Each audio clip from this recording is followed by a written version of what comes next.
Bonjour, Fabien Expilly, votre professeur de marketing chez DigiSchool. Nous allons aujourd'hui aborder le trad marketing.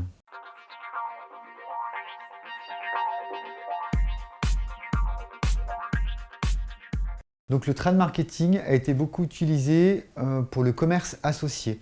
Donc on sait aujourd'hui au niveau des différentes stratégies de distribution que l'on peut avoir au niveau du commerce on va dire ce qu'on appelle le commerce intégré, le commerce associé ou le commerce indépendant. Donc le commerce indépendant, c'est lorsque du coup le distributeur il est tout seul, il a personne avec lui. Le commerce intégré, c'est lorsque vous allez avoir la fonction de gros et de détail. Donc en général, il y a un siège au-dessus qui va donner des directives à l'ensemble des succursales, donc on appelle les magasins.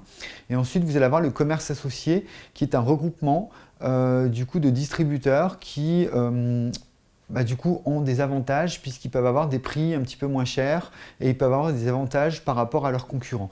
Donc le trade marketing, il est un petit peu dans cette logique puisque c'est la volonté d'agir dans un but commun.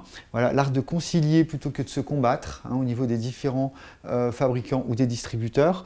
L'art de travailler ensemble pour aller dans la même direction, mais également l'art de rechercher des gains mutuels au bénéfice de tous. Donc c'est pour ça que le commerce associé, du coup, utilise cette thématique-là.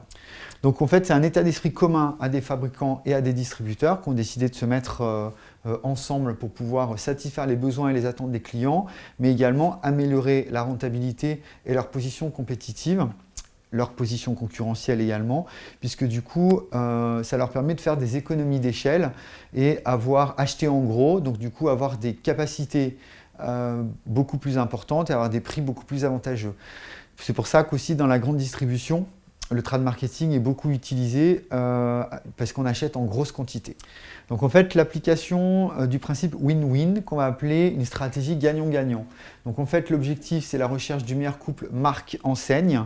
C'est le travail multidisciplinaire entre les deux parties, donc entre les fabricants et les distributeurs. L'optimisation des différentes opérations, mais qui peuvent être logistiques, mais également au niveau de la vente, au niveau par exemple du transport. Et un bilan factuel de l'action, donc c'est-à-dire où là, on arrive directement à voir les avantages que l'on peut tirer du trade marketing par exemple des prix qui sont plutôt compétitifs. Là, l'objectif également du trade marketing, c'est de s'adapter à chaque type de client. On peut utiliser un marketing segmenté, un marketing one-to-one, tout en faisant attention au trade marketing parce que l'on fait des économies d'échelle. Donc on peut aussi du coup investir un petit peu plus sur d'autres fonctions.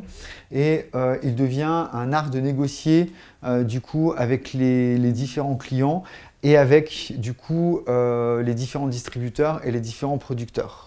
J'espère que cette vidéo vous aura été utile. N'hésitez pas à aller voir les autres sur notre site internet et à télécharger les fiches de cours correspondantes. À bientôt chez DigiSchool.